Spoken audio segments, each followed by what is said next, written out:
Bienvenue sur les Rendez-vous Experts, le podcast destiné aux conseillers en gestion de patrimoine et courtiers, partenaires de Cardif. Les Rendez-vous Experts s'intéressent à la biodiversité aujourd'hui et bien entendu, nous avons fait appel à un expert de l'investissement pour qu'il nous éclaire sur l'intérêt qu'il y a à intégrer le critère de biodiversité dans le cadre de sa gestion d'actifs. Alors j'ai le plaisir de recevoir pour ce podcast Robert Alexandre Poujade. Bonjour et bienvenue au micro des Rendez-vous Experts. Bonjour Gilbert. Robert Alexandre Poujade, vous êtes analyste ESG, expert en biodiversité chez BNP Paribas Asset Management. Et ma première question sera on ne peut plus simple. Pourquoi les gérants d'actifs doivent-ils se saisir de ce sujet de la biodiversité ?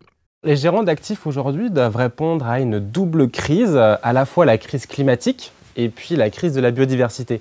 Alors peut-être pour expliquer la biodiversité en deux mots, c'est la diversité entre les espèces, au sein des espèces et des écosystèmes. Il faut savoir qu'aujourd'hui, bien sûr, on est en train de vivre une 6e extinction de masse, comme le disent les scientifiques. Donc bien sûr, c'est quelque chose sur lequel les gérants d'actifs sont sensibilisés, mais peut-être qu'ils connaissent moins que c'est une valeur économique qui est apportée par les écosystèmes et la biodiversité. On parle de plus de 125 000 milliards de dollars apportés par la biodiversité. C'est plus que le PIB mondial. Et donc, il y a vraiment un rôle à jouer pour maintenir la bonne santé de ces écosystèmes afin de maintenir notre économie en bonne santé. C'est bien sûr ce type de corollaire qui est très important. Donc, il y a des risques qui pèsent sur l'économie, des risques physiques, des risques de transition et puis des risques systémiques. C'est-à-dire que comme tout pourrait s'écrouler, si par exemple on avait des écosystèmes qui allaient mourir ou se savaniser, comme l'Amazonie par exemple, qui pourrait en se savanisant, faire peser de gros risques sur toute l'Amérique latine et même d'autres zones. Donc c'est exactement pour ce type de raison-là qu'il faut que les gérants d'actifs agissent et se sensibilisent sur la question. Alors est-ce que c'est un sujet qui suscite l'engouement dans le milieu financier actuellement ? Ce qu'on peut dire, c'est qu'aujourd'hui, on a noté cette prise de conscience du monde financier. Bien sûr, le monde financier regarde les mêmes documentaires, voit les mêmes rapports qui sont publiés, sur justement la perte de biodiversité et la nécessité d'agir au même titre qu'ils ont compris qu'il faut agir par rapport à la crise climatique. Donc ça, c'est quelque chose sur lequel on voit de plus en plus de proactivité, des financiers qui lancent des positions biodiversité, comme le groupe BNP, comme notre feuille de route chez BNP Paribas Asset Management, notre feuille de route biodiversité. C'est quelque chose qu'on voit émerger de plus en plus. Alors, il y a cette proactivité dont je vous parlais, puis il y a aussi la réponse à un contexte aujourd'hui qui existe, un contexte politique très fort, multilatéral, dans le cadre par exemple de négociations internationales pour la Convention biologique de la diversité. Donc ça c'est la COP 15 qui devait avoir lieu en 2020, mais qui a lieu en 2 étapes, en 2021 et cette année, en fin d'année, en 2022. Donc ça c'est très important pour avoir un accord mondial et des objectifs pour lutter contre la perte de biodiversité, donc très important ce contexte politique. Et puis il y a des grands événements aussi qui ont eu lieu, par exemple le Congrès mondial de la nature à Marseille l'année dernière, organisé par l'UICN, qui rassemble beaucoup d'acteurs pour essayer justement de trouver à la fois du point de vue du financement, du point de vue de la conservation, donc de créer plus d'aires marines protégées par exemple. Donc ça c'est des événements très importants. Et puis il y a un autre contexte, c'est celui par exemple du reporting, et puis à l'image de ce qu'il y a eu sur le climat avec la TCFD. Donc pour que les entreprises soient plus disantes sur leur transparence par rapport aux risques climatiques, il y a la même chose qui existe maintenant sur la nature, la TNFD, la Task Force on Nature-Related Financial Disclosures, on fait partie, le groupe BNP fait partie. Et donc cette task force va faire émerger un cadre de reporting pour les entreprises. C'est aussi, on va dire, une raison de se mobiliser pour le monde financier. Est-ce qu'il est possible pour les gérants d'actifs de mesurer leur impact sur la biodiversité ? La question de la mesure, c'est vraiment très important parce que souvent, pour pouvoir agir, il y a besoin de mesurer afin de pouvoir après piloter sa stratégie et dans le temps, regarder si on avance, si ça marche bien. Donc sur l'aspect de la mesure, on a vu qu'au-delà de l'aspect de l'impact carbone, aujourd'hui, il y a beaucoup de gérants d'actifs qui essaient de dépasser cet aspect pur carbone. Pourquoi ? Parce que quand on parle de la destruction de l'habitat des abeilles ou des mangroves ou des récifs coralliens, l'impact carbone n'est pas local. On ne voit pas comment, avec ce type d'indicateur, on va pouvoir agir pour essayer de limiter notre impact sur des écosystèmes ou des espèces. Donc il faut avoir d'autres mesures. C'est pour ça que, par exemple, on a fait une empreinte écologique de nos portefeuilles l'année dernière sur l'empreinte eau, l'empreinte forêt. Donc voilà, pour aller un petit peu au-delà de cet aspect empreinte carbone. Et aujourd'hui, il y a de plus en plus de matières ou d'indicateurs qui sont à disposition des gérants d'actifs. Sur la biodiversité, donc par exemple Iceberg Data Lab, qui est un de nos fournisseurs de données biodiversité, nous donne aujourd'hui des indicateurs de biodiversité afin de pouvoir faire aussi une empreinte biodiversité de nos portefeuilles. C'est des choses qui sont à disposition des gérants. Ils peuvent avoir ce type de prestataire et puis utiliser d'autres types de données, donc du CDP, donc des données d'ONG, des données aussi de Encore. Encore, c'est un outil qui a été fourni à disposition du public par la Natural Capital Finance Alliance et UNEP WCMC. Par exemple, en utilisant Encore l'année dernière, on a vu la dépendance de nos investissements aux services écosystémiques. Donc, par exemple, à combien nos investissements dépendent de l'eau de surface, de la qualité des sols. Donc ça, c'est des choses qui sont à disposition aujourd'hui. Après, on peut peut-être dire que ces indicateurs sont une première étape. Ils ne sont pas parfaits du tout, on ne va pas se mentir.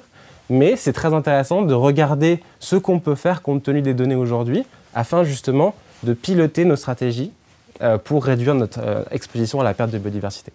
Quels sont les autres outils que vous avez à disposition ? L'aspect de la mesure que je viens de mentionner est très importante, mais la mesure ne va pas tout changer. On a besoin d'une palette, on va dire, de leviers pour agir. Donc dans notre feuille de route biodiversité, qu'on a lancée l'année dernière, il y a l'aspect de la mesure, mais l'aspect par exemple aussi de l'engagement. L'engagement actionnarial, donc ça peut être nous qui allons dialoguer avec une entreprise, par exemple un géant de la distribution alimentaire, par rapport à ces risques et la déforestation. Je vous parlais de la savanisation de l'Amazonie. Voilà, le soja, l'élevage bovin aujourd'hui sont très critiqués pour justement être contributeurs à la déforestation. Vous savez que la forêt, ça contient 80% de la biodiversité terrestre. Donc voilà, c'est un vrai sujet de biodiversité. C'est quelque chose qu'on peut avoir, un dialogue pour dire à l'entreprise d'essayer de réduire son risque. Mais il y a aussi le dialogue qui peut se faire avec d'autres investisseurs dans le cadre de démarches collaboratives.